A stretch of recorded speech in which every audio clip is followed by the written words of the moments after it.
அகர முதல எழுத்தெல்லாம் ஆதி பகவன் முதற்றே உலகு. நெஞ்சமெங்கும் நிறைந்திருக்கும் அன்பு நெஞ்சங்களுக்கு எனது அன்பார்ந்த வணக்கம். நான் உங்கள் 5ஆம் தலைமுறை ஜோதிடர் ராம்குமார் ராஜேந்திரன். இன்னைக்கு நாம் பார்க்கக்கூடிய தலைப்பு மேஷராசி அன்பர்களுக்கு நடக்கவிருக்கும் சனி வக்ர நிவர்த்தி. இந்த சனி வக்ரமானது சுமார் 139 நாட்கள் நடைபெறவிருக்கு. ஸோ இந்த நிகழ்வானது ஜூன் 30 முதல் நவம்பர் 15, 2024 முதல் சுமார் ஒரு 4.5 மாதம் நீடிக்கவிருக்குங்க. ஸோ இந்த சனி வக்ர நிவர்த்தி மேஷராசி அன்பர்களுக்கு எந்த விதமான அற்புதங்கள் கொடுக்க போகுது அப்படிங்கிறது பார்க்கலாங்க. ஸோ இந்த செவ்வாய் பகவானை அதிபதியாக கொண்ட மேஷராசி அன்பர்களுக்கு 11ஆம் இடமான கும்பராசியில், அதாவது லாபஸ்தானத்தில் நடைபெறவிருக்கும் இந்த சனி வக்ர நிவர்த்தி. இந்த கும்பத்தில் பயணம் செய்யும் சனி பகவான் ஒருவருக்கு வக்ர நிவர்த்தி அடையும் பொழுது சனியினுடைய தாக்கங்கள் குறையும். அதாவது இதுவரை யாருக்கெல்லாம் சாதகமற்ற சூழ்நிலை ஏற்பட்டு கொண்டு இருந்ததோ அவங்களுக்கெல்லாம் ஒரு சாதகமான சூழ்நிலை, ஒரு நல்ல பலனை கொடுக்கக்கூடிய ஒரு நிகழ்வாகத்தான் இந்த சனி வக்ரமானது நடைபெறவிருக்கு. ஸோ இந்த நிகழ்வு மேஷராசி என்பவர்களுக்கு எந்த விதமான அற்புதங்கள் மற்றும் சிறப்புகள் கொடுக்க போகுது அப்படிங்கிறதையும் தெளிவாகவும் துல்லியமாகவும் இந்த காணொலியில் பார்க்கலாங்க. நம்ம சேனலை ஃபஸ்ட் டைம் பார்க்குறவங்க தான் சப்ஸ்கிரைப் பண்ணிக்கோங்க, பெல் பட்டனை கிளிக் பண்ணி ஆல் அப்படிங்கிற ஆப்ஷன் கொடுத்துக்கோங்க. ஸோ மேஷராசி அன்பர்கள் செவ்வாய் பகவானை அதிபதியாக கொண்டவர்கள், எந்த ஒரு விஷயத்தையுமே துணிச்சலோடையும் தன்னம்பிக்கையோடும் செய்யக்கூடிய நபர்கள் அப்படின்னு சொல்லாங்க. ஏன்னா அந்த செவ்வாய் பகவான் அதிபதினாவே நல்ல ஒரு சுறுசுறுப்பு இருக்குங்க. எந்த வேலையை செய்தாலுமே அதில் ஒரு இன்ட்ரெஸ்ட் அப்படிங்கிறது இருக்கும். எப்போவுமே பார்த்திங்கன்னா ஒரு அட்வென்ச்சர் மோட்டிவ்லேயே இருப்பாங்க. தான் செய்யக்கூடிய விஷயங்கள் எவ்வளோ பெரிய ரிஸ்க்காக இருந்தாலும் பரவாயில்ல, அதை நம்ம கண்டிப்பாக செஞ்சு முடிக்கணும், அதனுடைய ஆழத்தை பார்த்தாகணும் அப்படிங்கிற அளவுக்கு சில சூழ்நிலைகள் அப்படிங்கிறது எல்லாத்தையுமே தெரிஞ்சு அதற்குண்டானபடி நடக்கக்கூடிய நபர்கள் அப்படின்னு சொல்லாங்க. ஸோ இந்த மேஷராசி என்பவர்களுக்கு கடந்த சில வருடங்கள்லாம் நடந்த சில நிகழ்வுகள் அப்படின்னு பார்த்தீங்கன்னா இந்த வேலை சம்மந்தப்பட்ட சில விஷயங்கள் அப்படின்னு சொல்லாங்க. ஸோ ஒரு வேலை, அதாவது நான் எதிர்பார்த்த அளவுக்கு ஒரு வேலை அமைப்பு அப்படிங்கிறது இல்லாமல் இருக்குங்க. அதே போல் நான் செய்கிற வேலையிலையும் எனக்கு ஒரு இன்ட்ரெஸ்ட், அதாவது ஒரு திருப்திகரமான ஒரு நிலை அப்படிங்கிறதே இல்லை. ஏதோ எல்லாரும் வேலைக்கு போகிறாங்க, நானும் போகிறேன், என்னோடய சூழ்நிலை அப்படிங்கிறது நான் படித்த படிப்புக்கு தகுந்த வேலையும் இல்லை, எனக்கு பிடிச்ச வேலையும் இல்லை, வேறு வழி இல்லாமல் இந்த வேலையை செய்யக்கூடிய சூழல் அப்படிங்கிறது இருக்குது. அதே போல் நிறைய பேர் வேலை தேடி தேடி தேடி அலைஞ்சு எனக்கு அந்த வேலை அமைப்பே இருக்கா இல்லைங்களா, எந்த இன்டர்வியூ போனாலுமே எனக்கு அந்த வேலை அப்படிங்கிறது எனக்கு செட் ஆக மாட்டேங்குதுங்க. ஸோ வேலைக்கு போகிற சூழல் அப்படிங்கிறது எனக்கு அமைய மாட்டேங்குது. நிறைய இன்டர்வியூஸ் அட்டன் பண்ணிட்டேன், ஸோ எதுலேயுமே ரிசல்ட் அப்படிங்கிறதே ஒன்றும் கிடைக்கல. ஸோ அந்த வேலையில் செய்யக்கூடிய சில முன்னேற்றம் அப்படிங்கிறதே கிடைக்கல. ஏன்னா எனக்கு பின்னாடி சேர்ந்தவங்க, எனக்கு அப்புறமா வேலைக்கு ஜாயின் பண்ணவங்க, என்னை விட வேலை சரியாக செய்ய தெரியாதவங்களுக்கு கூட ப்ரமோஷன் அப்படிங்கிறதோ ஒரு சேலரி இன்க்ரிமெண்ட் அப்படிங்கிறதோ கிடைக்குது. ஆனால் நான் திறமையாக உழைக்கிறேன், கடினமாக எல்லா வேலையும் செஞ்சு முடிக்கிறேன், ஆனால் எனக்கு எந்த ஒரு பெரிய மாற்றம் அப்படிங்கிறதே இல்லை. ஸோ எனக்கு பின்னாடி இருக்கிறவங்களுக்கெல்லாம் ப்ரமோஷன் கொடுக்கும்பொழுது நமக்கு அதுக்குண்டான தகுதியே இல்லையா, நம்மளும் திறன்பட தானே வேலை செஞ்சிட்ருக்கோம், ஏன் இந்த மாதிரி சூழல் அப்படிங்கிறது ஏற்படுத்திருக்கு அப்படின்னு சொல்லி யோசித்து ஸோ ஏதாவது ஒரு விதத்தில் நமக்கு இந்த வேலையிலேருந்து மாற்றங்கள் ஏற்படாதா, இல்லை இந்த இடத்துலேருந்து வேறு ஏதாவது ஒரு இடத்துக்கு மாற முடியாதா அப்படின்னு யோசிச்சுட்ருக்கிறவங்களுக்கு இந்த காலகட்டங்கள் ஒரு நல்ல பலன், அதாவது இந்த சனி பகவான் உங்களுக்கு ஏராளமான ஒரு நல்ல பலன்கள் அப்படிங்கிறது கொடுக்க போகிறாருங்க. இந்த வக்ர நிகழ்வில் உங்களுக்கு வேலை சம்மந்தப்பட்ட சில முன்னேற்றங்கள், லாபஸ்தானத்தில் நடைபெறவிருக்கும் இந்த வக்ர நிவர்த்தி உங்களுடைய வேலையில் நல்ல ஒரு முன்னேற்றத்தை ஏற்படுத்துங்க. அதே போல் பதவி உயர்வு சம்மந்தப்பட்ட சில நிகழ்வுகள் அப்படிங்கிறது கண்டிப்பாக உங்களை தேடி வருங்க. அதே போல் இந்த ப்ரமோஷன், அதே போல் ஒரு இடத்துலேருந்து இன்னொரு இடத்துக்கு டிரான்ஸ்ஃபர் அப்படிங்கிற சூழலும் உருவாகும். வேலை தேடிட்டு இருக்கிறவங்களுக்கு இது ஒரு நல்ல காலகட்டம். இந்த 139 நாட்கள் நடைபெறும் சனி வக்ர நிவர்த்தியானது கண்டிப்பாக உங்களுக்கு வேலை சம்மந்தப்பட்ட சில முன்னேற்றங்கள், ரொம்ப நாளைக்கு முன்னாடி ட்ரை பண்ணியிருப்பீங்க, ஒரு இன்டர்வியூஸ் அட்டன் பண்ணியிருப்பீங்க, இந்த காலகட்டங்களில் கண்டிப்பாக உங்களுக்கு அதை கூப்பிட்டு உங்களுக்கு இந்த மாதிரி நிறைய நாளுக்கு முன்னாடி இன்டர்வியூ அட்டன் பண்ணிங்க, இப்போ இந்த வேக்கன்சி இருக்குது, ஸோ உங்களால் ஜாயின் பண்ண முடியுமா அப்படின்னு சொல்லி கேட்கக்கூடிய அளவுக்கு சில சூழல் அப்படிங்கிறது உருவாகும். இந்த காலகட்டங்களில் வேலை சம்மந்தப்பட்டு எடுக்கக்கூடிய முயற்சிகள் அனைத்தும் நல்ல ஒரு வெற்றி பலன் அப்படிங்கிறது ஏற்படுத்தி கொடுக்குங்க. அதே போல் தொழில் சம்மந்தப்பட்ட சில முயற்சிகள், தொழில் உத்தியோகஸ்தர்கள், அதே போல் இந்த வேலை, அதாவது சுயமாக ஒரு தொழில் பண்ணுறவங்களுக்கு தொழிலில் ஒரு நல்ல முன்னேற்றம் அப்படிங்கிறது இல்லை. நமக்கு கீழே வேலை செஞ்சிட்ருக்கிறவங்களுக்கு கூட ஒரு நல்ல நிலை, அவங்களுக்கு இருக்கக்கூடிய அமைப்பு கூட நமக்கு இல்லையே, நம்மக்கிட்ட சம்பளம் வாங்கிட்டு இருக்கிறவங்க கூட நல்லபடியாக அவங்களுடைய தேவைகளை பூர்த்தி செய்யக்கூடிய நிலை அப்படிங்கிறது ஒன்று இருக்குது. ஆனால் நம்ம நிலை, நம்ம ஒருத்தருக்கு சம்பளம் கொடுத்துட்ருக்கோம், ஆனால் நம்மளால் இன்னும் அவங்க நிலைக்கு கூட வர முடியலையே அப்படின்னு சொல்லி ரொம்ப கஷ்டப்படுறாங்க. ரொம்ப எல்லா விதமான ஹார்ட் ஒர்க் அப்படிங்கிறது பண்ணுறோம், எல்லா விதமான முயற்சிகள் அப்படிங்கிறது எடுக்கிறோம். தொழிலில் நல்ல ஒரு முன்னேற்றம் அடைகிறதுக்கு என்னென்ன சூழல் நமக்கு சாதகமாக இருக்குமோ அது எல்லாத்தையுமே முயற்சி பண்ணி பார்த்தாச்சு. ஆனால் எந்த ஒரு பெரிய முன்னேற்றமுமே இல்லை. நம்ம தொழிலை செய்கிறவங்கெல்லாம் மற்றவங்கெல்லாம் பார்த்திங்கன்னா நல்ல நிலையில் இருக்காங்க.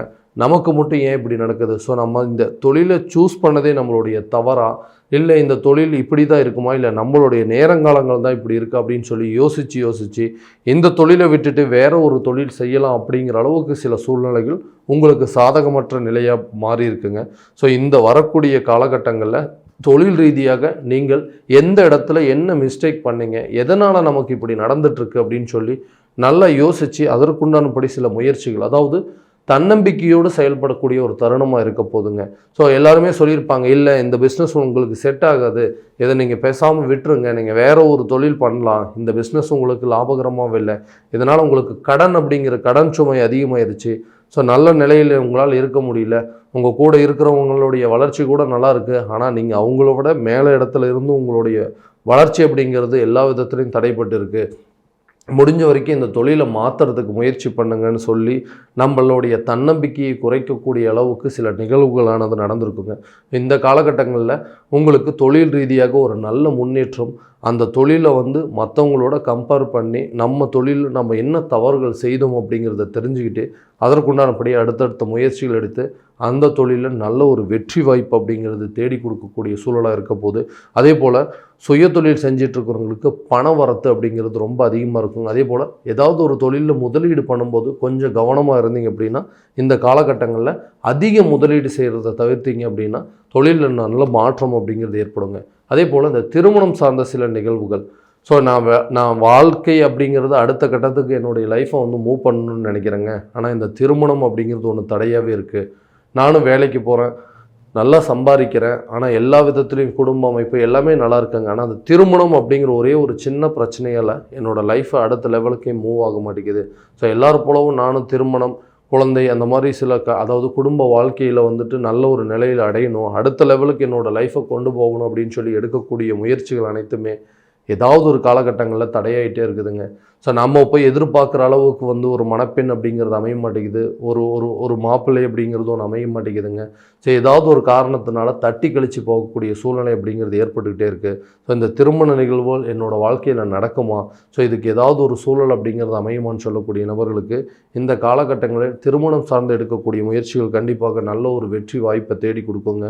ரொம்ப நாளாக பெண் தேடிட்டு இருக்கோம், ஸோ எனக்கு வரன் சரியான விதத்தில் அமைய மாட்டேங்குது, ஸோ எனக்கு இதுக்கு மேலே இன்ட்ரெஸ்ட்டே இல்லைங்க, திருமணம் அப்படிங்கிறது ஒன்று கடைசி வரைக்குமே பண்ணாமையே இருந்துடலாமா அப்படிங்கிற ஒரு எண்ணங்கள்லாம் எனக்கு அடிக்கடி போகுதுன்னு சொல்லக்கூடிய நபர்களுக்கு திருமணம் சார்ந்து எடுக்கக்கூடிய முயற்சிகள். அதே போல் பார்த்திங்கன்னா ரொம்ப நாளைக்கு முன்னாடி போய் ஒரு பெண் பார்த்துட்டு வந்திருப்பீங்க, ஸோ அவங்க ஓகேங்க நாங்கள் கொஞ்ச நாள் கழித்து உங்களுக்கு சொல்கிறோம், இப்போதைக்கு எங்களுக்கு கொஞ்சம் டைம் தேவைப்படுது அப்படின்னு சொல்லி தட்டி கழிச்சவங்க கூட ஸோ இந்த மாதிரி ஒரு வரன்கள் அப்படிங்கிறது நமக்கு ரொம்ப நாளைக்கு முன்னாடி பார்த்தோமேன்னு சொல்லி உங்களை திரும்ப கான்டாக்ட் பண்ணி ஸோ அடுத்த லெவலுக்கு கொண்டு போகிறதுக்கான சில சூழல் அப்படிங்கிறது ஏற்படும். அதே போல் இந்த காதல் திருமணம் கைகூடுமான எதிர்பார்க்குறவங்களுக்கு காதல் சம்மந்தப்பட்ட சிறு சிறு பிரச்சனைகள் ஏற்பட்டு இது கல்யாண லெவலுக்கு போகுமான்னு யோசிச்சுட்டு இருந்தவங்களுக்கு இந்த காலகட்டங்களில் கண்டிப்பாக திருமணம் சார்ந்த சில முக்கிய முடிவுகள் எடுக்கக்கூடிய ஒரு தருணமாக இருக்க போதுங்க. நீண்ட நாட்களாக இந்த குழந்தை பாக்கியம் இல்லாத தம்பதியினருக்கு இந்த குழந்தை பாக்கியம் அப்படிங்கிறது ஒரு பெரிய பிரச்சனையாகவே இருக்குங்க, பெரிய தடைகள். எங்களுடைய வாழ்க்கையில் இந்த நிகழ்வு ஒன்று நடந்தது அப்படின்னு சொன்னால் எல்லாமே எங்களுக்கு கம்ப்ளீட்டடாக இருக்கும், ஆனால் எல்லாமே இருந்து ஏதோ இன்கம்ப்ளீட்டடாக இருக்குங்க, எல்லாம் ஒரு முழுமை பெறாத ஒரு வாழ்க்கையாக இருக்குதுன்னு சொல்லக்கூடியவங்களுக்கு இந்த குழந்தை பாக்கியம் இல்லாத தம்பதியினருக்கு இது ஒரு பெரிய மனவேதனையை கொடுத்துட்ருக்குங்க. ஸோ நிறைய ஹாஸ்பிட்டல் போயிட்டோம் சார், நிறைய ட்ரீட்மெண்ட் எல்லாம் பண்ணிட்டோம், ஆனால் எந்த ஒரு வெற்றி அப்படிங்கிறது கிடைக்கல. அதுக்கு உண்டான சில முயற்சிகள் 1% கூட எங்களுக்கு ரிசல்ட் அப்படிங்கிறதே தெரிய மாட்டேங்குதுன்னு சொல்லக்கூடிய நபர்களுக்கு இந்த காலகட்டங்களில் குழந்தை பாக்கியத்திற்குண்டான நல்ல செய்திகள் கண்டிப்பாக சேருங்க. ஸோ ஓகேங்க, இப்போ நீங்கள் இது வரைக்கும் ட்ரீட்மெண்ட் எடுத்துகிட்டு இருந்தீங்களா, இப்போ அதில் நல்ல ஒரு இம்ப்ரூவ்மெண்ட் அடைஞ்சிருக்கு அப்படின்னு சொல்லக்கூடிய சூழல் ஏற்படுங்க. கணவன் மனைவிக்கிடையே சில கருத்து வேறுபாடுகள் வந்துக்கிட்டே இருக்குது, ஏதாவது ஒரு காரணத்தினால எங்கள் 2 பேருக்குள்ள மிஸ் அண்டர்ஸ்டாண்டிங் வந்துகிட்டே இருக்குது. ஒன்று என் மனைவி வழி சொந்தங்கள் மூலமாக அவங்க அப்பா அம்மா மூலமாகவோ ஏதாவது ஒரு தகவல் கொடுத்துட்றாங்க. அதே போல் எங்கள் வீடு சைட்லேருந்து இந்த கணவருடைய அப்பா அம்மா வீட்டிலேருந்து ஒரு நாத்தனார் மூலமாகவோ ஏதாவது சில பிரச்சனைகள் அப்படிங்கிறது இந்த 3ஆம் நபர்களுடைய தலையீடுகள் இருக்கிறதுனால தான் எங்கள் 2 பேர்த்துக்குள்ளே ஒரு நல்ல அண்டர்ஸ்டாண்டிங்கே இல்லாமல் இருக்குது. எதுக்கெடுத்தாலும் சண்டை போட்டுகிட்டே இருக்கோம் அப்படின்னு சொல்லக்கூடிய தம்பதியினருக்கு இந்த காலகட்டங்களில் இந்த சனி வக்ர நிவர்த்தி அப்படிங்கிற அடையும் பொழுது அதனுடைய பலன்கள், அதாவது இதுவரைக்கும் கெடுபலன்களே கொடுத்துட்டு இருந்த ஒரு சூழல் இருக்கிறவங்களுக்கு கண்டிப்பாக இது ஒரு சாதகமான சூழ்நிலை. மனசு நிம்மதியாக சில பிரச்சனைகளை பேசி தீர்க்கக்கூடிய அளவுக்கு சில யோக காலமாக இருக்க போதுங்க இந்த சனி வக்ர நிவர்த்தி. அதே போல் இந்த வீடு கட்டுறதுக்கான யோகம் எல்லா முயற்சியும் எடுத்தாச்சுங்க. ஆனால் அந்த வீடுக்கு ஒரு செங்கல் கூட என்னால் எடுத்து வைக்க முடியல, அஸ்திவாரம் போட முடியல. அஸ்திவாரம் போட்டாச்சு, அஸ்திவாரத்துக்கு மேலே ஒரு லைன் ஒரு வரி செங்கல் கூட என்னால் வைக்க முடியல. ரொம்ப தடையாயிட்டே இருக்குது. வீடு கட்டுறதுங்கிறது ஒரு பெரிய கனவுங்க. ஆனால் பணம் ரெடி பண்ணியாச்சு, இடம் பார்த்தாச்சு, எல்லாமே ரெடி ஆயிடுச்சுங்க. ஆனால் அது கட்டுறதுக்கான சூழல் அப்படிங்கிறது ஏதாவது ஒரு தடைகள் வந்துகிட்டே இருக்குது. இந்த வீடை கட்டி முடிக்க முடியுமா முடியாதுன்னு நினைக்கக்கூடியவங்களுக்கு, அதே போல் அந்த வீட்டிலேருந்து இன்னொரு வீட்டுக்கு இடமாற்றம் செய்யணும் அப்படின்னு நினச்சிட்டு இருக்கிறவங்களுக்கு இந்த காலகட்டங்களில் உங்களுக்கு சாதகமான சூழல் ஏற்படுங்க. கண்டிப்பாக வீடு கட்டி முடிக்கக்கூடிய ஒரு சூழல் அப்படிங்கிறது உருவாகுங்க. இடம் மாற்றம் உண்டான சம்பந்தங்கள் அனைத்தும் கண்டிப்பாக நல்லா நடக்குங்க. அதே போல் ஒரு சொத்து பத்துக்கள் சேர்க்கைக்கு உண்டான வாய்ப்புகள் இருக்கா அப்படின்னு கண்டிப்பாக இந்த காலகட்டங்களில் புதிய சொத்துக்களை வாங்குவதற்கான சில யோக காலமாக இருக்க போதுங்க. உடல் ஆரோக்கியம் அப்படிங்கிறது தொந்தரவு கொடுத்துட்டே இருக்குன்னா கண்டிப்பாக இந்த சனி வக்ர நிவர்த்தி அப்படிங்கிறது இந்த உடல் ஆரோக்கியத்தில் சற்று கவனம் கண்டிப்பாக நீங்கள் செலுத்தணுங்க. வயிறு சம்மந்தப்பட்ட பிரச்சனைகள் வர்றதுக்கான வாய்ப்புகள் நிறைய இருக்குது. ஸோ உடல் ஆரோக்கியத்தில் நல்ல முன்னேற்றம் இருக்கும். அதே போல் சிறு சிறு பிரச்சனைகள் மறையுங்க. குழந்தைகளுடைய கல்வியில் நல்ல கவனம் செலுத்தணும். எதனாலனா இந்த நேரத்தில் நீங்கள் அவங்கள கொஞ்சம் கேர்லெஸ்ஸாக விட்டுட்டிங்க அப்படின்னா கூட அவங்களுடைய கல்வி முறை அப்படிங்கிறது ரொம்ப மாறிடும். அதே போல் அவங்களுக்கு இருக்கக்கூடிய சூழல் குழந்தைங்களுடைய கல்வியில் நல்ல கவனம் செலுத்தணும். நீங்கள் சில அக்கறையோடு இருந்தீங்க அப்படின்னா கண்டிப்பாக அவங்க ஒரு நல்ல எஜுகேஷன் அப்படிங்கிறது கொண்டு வர முடியுங்க. நிறைய சில தடைகள் அப்படிங்கிறது வரத்துக்கு வாய்ப்புகள் இருக்குது. குழப்பங்கள், இந்த கோர்ஸ் படிக்கலாமா இல்லை வேறு கோர்ஸ் ஏதாவது படிக்கலாமா அப்படின்னு சொல்லக்கூடிய அளவுக்கு சில சூழல்கள் மாறும். கரெக்டான விதத்தில் தேர்வு பண்ணி நல்ல மிகுந்த அக்கறையோடையும் கவனிப்போடையும் இருந்தீங்க அப்படின்னா கல்வியில் நல்ல ஒரு முன்னேற்ற நிலை அப்படிங்கிறது இருக்கும். கடன் சம்மந்தப்பட்ட பிரச்சனைகள் தீர்க்கக்கூடிய யோக காலமாக இந்த சனி வக்ர நிவர்த்தியானது உங்களுக்கு இருக்க போதுங்க. இது வரைக்கும் நம்ம பார்த்ததெல்லாம் பார்த்தீங்கன்னா கோச்சார பலன்கள் மட்டும்தான். இந்த பலன்கள் அனைத்தும் உங்களுக்கு நடக்குமா அப்படின்னா உங்களுடைய ஜனன ஜாதகத்தை முழுமையாக தெரிஞ்சுக்கிட்டு அதற்குண்டான சில முயற்சிகள் எடுத்தீங்க அப்படின்னா கண்டிப்பாக எல்லா விதமான வெற்றிகள் அப்படிங்கிறது கிடைக்குங்க. ஸோ உங்களுடைய ஜாதகம் எங்கிட்ட பார்க்கணும் அப்படின்னு ஆசைப்பட்டீங்கன்னா கீழே இருக்க நம்பருக்கு கான்டாக்ட் பண்ணுங்கள், அப்பாயின்மெண்ட் ஃபிக்ஸ் பண்ணிக்கோங்க. அப்படி இல்லையா உங்களுடைய ஜாதகத்தை வாட்ஸ்அப் மூலமாக அனுப்பிச்சி வச்சிங்க அப்படின்னா தெளிவான முறையில் கணிச்சு துல்லியமான பலன்கள் அப்படிங்கிறது உங்களுக்கு தெரியப்படுத்தப்படுங்க. மீண்டும் அடுத்த காணொளியில் உங்களை சந்திக்கும் வரை உங்களிடமிருந்து விடைபெறுவது உங்கள் ராம்குமார் ராஜேந்திரன். நன்றி.